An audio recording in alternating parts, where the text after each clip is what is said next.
Assalamualaikum warahmatullahi wabarakatuh. Halo guys, kembali lagi di channel IT Movie. Di video kali ini pastinya bakal melanjutkan donghua yang berjudul Spirit Souls of Right part ke-65-nya di season 4 kali ini. Oke, dan yang belum menonton part sebelumnya silahkan cek di bawah deskripsi ya.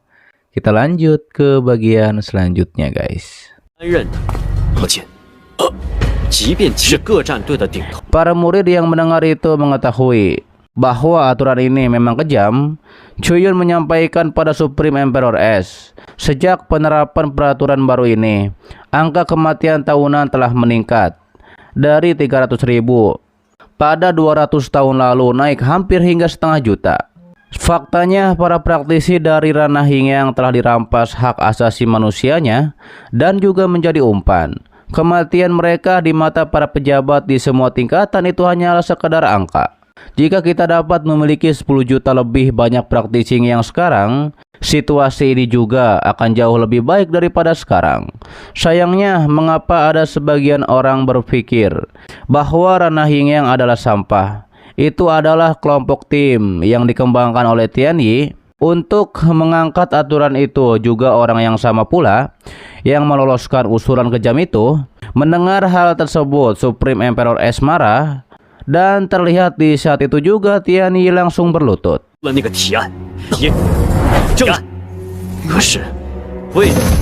Saat itu juga Supreme Emperor S mengatakan, karena kualitas kepribadian Tianyi sangat rendah dan menyebabkan kerugian besar bagi umat manusia. Sebagai hukuman, semua tugas Tianyi akan dihapuskan dan dikirim ke perbatasan. Ia pun menyuruh Tianyi pergi melapor ke pasukan bunuh diri. Ketika Tianyi akan membela, dia pun langsung dibekukan oleh Supreme Emperor S. Tianyi mengaku bahwa ia salah. Supreme Emperor S menyadari bahwa situasi ini telah melampaui dugaannya. Jika situasi terus memburuk, umat manusia pasti akan binasa. Jadi ia menyatakan semua unit militer yang telah keluar dari Akademi Jie Xiao dalam 300 tahun terakhir, semuanya dibebaskan dari semua tugas. Pergilah ke kebun obat dan bercocok tanamlah dengan baik. Terlihat semuanya pun menghormat para Supreme Emperor S. Ia juga menyebutkan Chuyun layak mendapatkan banyak pujian kali ini. Ia pun menanyakan keinginan Chuyun, karena Supreme Emperor S akan melakukan yang terbaik untuk menyanggupinya. Chuyun mengatakan karena Supreme Emperor S sangat murah hati, ia akan membuat dua permintaan kecil. Pertama, ia meminta tim Jiu Yao yang telah ditahan dikembalikan kepadanya. Tim ini Chuyun yang membelinya. Supreme Kaisar bilang ini adalah hal yang sulit, masalah khusus di berbagai divisi. Bukannya ia tidak ingin ikut campur, tapi itu adalah ide yang buruk. Begini saja tim ini tidak bisa melepas penahannya untuk Chuyun, tapi Supreme Kaisar akan memberikan Chuyun izin untuk membangun kembali tim ini. Chuyun berterima kasih akan hal tersebut. Supreme Kaisar mengatakan apa permintaan Chuyun yang kedua. Chuyun menyampaikan semua jenderal yang telah dilatih selama 300 tahun terakhir telah ditugaskan di kebun obat. Ia rasa itu sedikit sia-sia jika sebagai seorang prajurit tetapi masih dapat memainkan peran penting. Supreme Kaisar tahu Chuyun ingin memerintah unit ini. Chuyun mengatakan bukan begitu. Bagaimana memperjelas sikap Akademi Jie Xiao? Lebih baik membuktikan bahwa Akademi tidak rasis kepada praktisi ranah Yingyang. Supreme Kaisar mengatakan memang benar, juga tidak cukup hanya untuk menghargai pencapaian Chuyun. Hingga akhirnya permintaan kedua Chuyun, Supreme Kaisar juga menyetujuinya. Ia menegaskan masalah ini akhirnya sampai sini saja, dan ia pun menyuruh semuanya bubar. Terlihat Chuyun dan lainnya memberikan hormat pada Supreme Emperor S. Setelah itu, ketika Chuyun dan Liu Xiang sedang bertatapan rindu, Yozai justru mengagetkan bos Chuyun. Tim Chuyun pun mengerti dan mereka pun akan pergi dulu. Dan nikmati saja waktu Chuyun. Terlihat Yeling juga tampaknya cemburu karena Chuyun menyukai Liu Xiang. Liu Xiang mengatakan, mari cari tempat yang aman agar bisa mantap-mantap. Tidak guys, salah lah. Agar kita bisa mengobrol dengan baik. Ketika sampai di tempat yang bagus untuk mengobrol, Liu Xiang menyampaikan bagaimana Chuyun datang ke dunia Qiankun. Chuyun menjelaskan ia punya ular piton pemakan roh yang dapat melakukan perjalanan kehampaan. Piton itulah yang membawa dirinya untuk sampai menemukan Liu Xiang. Chuyun pun mengeluarkan jejak yang sebelumnya ditinggalkan oleh Liu Xiang. Chuyun mengatakan jalan kuno bintang luas dan tidak terduga. Jika bukan karena cinta yang terpancar dari patung es, meski menggunakan banyak cara, juga tidak mungkin bisa mencapai dunia ini. Liu Xiang menanyakan berapa lama waktu yang dibutuhkan Chuyun untuk terbang ke sini. Chuyun bilang tidak terlalu lama, hanya memakan waktu 2 tahun. Akhirnya ia bisa menemukan Liu Xiang. Awalnya ia pikir di dalam hidup ini tidak akan pernah melihat Liu Xiang lagi. Mendengar itu, Liu Xiang langsung memeluk Chuyun. Saat itu juga Liu Xiang menanyakan apa yang sebenarnya terjadi antara Chuyun dan Ye Qianhan, juga tentang Wu Yi. Chuyun langsung mengatakan bahwa ia tidak ada hubungan apapun dengan Ye Qianhan. Ia juga tidak tahu apa yang terjadi dengan Wu Yi.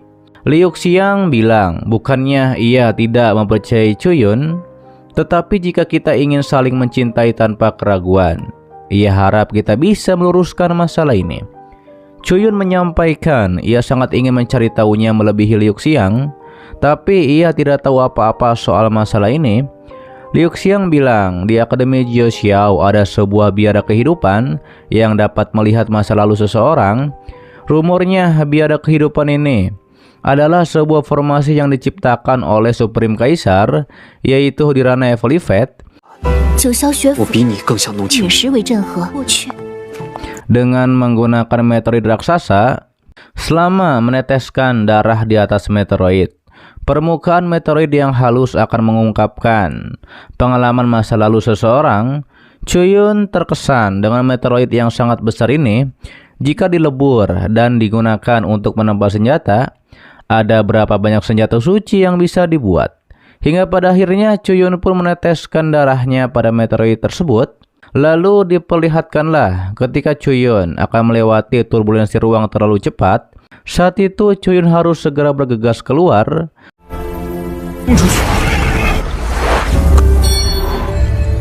Dan akhirnya Chuyun ditemukan oleh Ye Xuan. Ye Xuan memberitahu kastil Ye berada tepat di depan. Ye Xuan juga memperkenalkan dirinya. Dilanjut Chuyun bertemu dengan Yeling. Ye Xuan meminta kakaknya untuk mengobati Chuyun. Setelah itu diperlihatkan Chuyun membantai para iblis di camp mereka. Ditambah lagi dibantu dengan budak pedang milik Chuyun dan juga menyerap esensi darah mereka. Diperlihatkan juga di Aula Wanjian, para petinggi sedang berkumpul dan Chuyun pun mengatakan bahwa ia akan mencari Liu Xiang. Liu Xiang bergumam bahwa Chuyun sudah memiliki segalanya, tapi demi dirinya ia rela memilih membuang semuanya. Orang seperti ini apa ia masih perlu meminta sesuatu yang lebih? Diperlihatkanlah Ye Qianhan marah karena Chuyun mengatakan Wu Yi dibuat dengan tidak sengaja. Ia pun ingin bertanya pada Chuyun, apa dalam hati Chuyun tidak ada sedikit pun rasa cinta kepadanya? Chuyun menegaskan hatinya sudah dipenuhi dengan Liu Xiang, tidak ada yang bisa menyingkirkannya. Setelah hal itu juga para tetua istana Jiuhan mengatakan bahwa Chuyun berada di pusat ledakan dan pasti terluka parah. Karena kesempatan bagus, mereka pun langsung menyerang Chuyun. Namun pastinya dengan kekuatan Chuyun, mereka pada akhirnya dibantai oleh Chuyun. Kemudian diperlihatkanlah kembali Chuyun mengatakan kehidupan Ye Qianhan hari ini ia akan menjaminnya. Chuyun bergumam jika Ye Qianhan mati, tidak ada yang bisa mengendalikan batu pengontrol hati ulat sutra surgawi. Pada saat itu, begitu 9 nadi embun Liu Xiang meledak, Liu Xiang pasti akan mati. Dan mungkin semua orang di sini juga akan mati. Kembali pada Chuyun di masa kini, ia bergumam. Akhirnya sampai di peristiwa itu, yaitu ketika Chuyun menyelamatkan Ye Qianhan. Dan kala itu Chuyun sudah tidak kuat lagi, dan ia pun tidak sadarkan diri. Lalu dibawa Ye Qianhan ke sebuah istana. Ketika itulah Ye Qianhan mencium Chuyun untuk menyelamatkan Chuyun agar tidak mati. Dan pada akhirnya Chuyun melihat Ye Qianhan sebagai Liu Xiang karena efek jarum yang ditusukkan sebelumnya oleh Ye Qianhan. Akhirnya Chuyun pun memperkaos dan bermantap-mantap dengan Ye Qianhan. Ajakin dong cuy. Yaitu secara tidak sadar, kembali kepada Chuyun masa kini, ia pun kecewa karena tidak diperlihatkan sebelumnya bahwa ia melihat Ye Qianhan sebagai Liu Xiang. Oke guys, itu adalah dari Donghua yang berjudul Spirit Swords of Right part ke-65-nya di season 4 kali ini. Dan untuk part selanjutnya akan di-update sepatnya ya. Oke, dan terima kasih buat kalian yang menonton sampai detik ini dan selalu mensupport channel admin. Sehat-sehat buat kalian semua. Dan jangan lupa di-subscribe agar kalian tidak ketinggalan setiap notif berikutnya. Loncengnya juga jangan lupa dipencet, oke? Agar kalian tidak ketinggalan setiap video baru lainnya. Dan sampai jumpa kembali di video selanjutnya. Till next time and bye-bye. Assalamualaikum warahmatullahi wabarakatuh.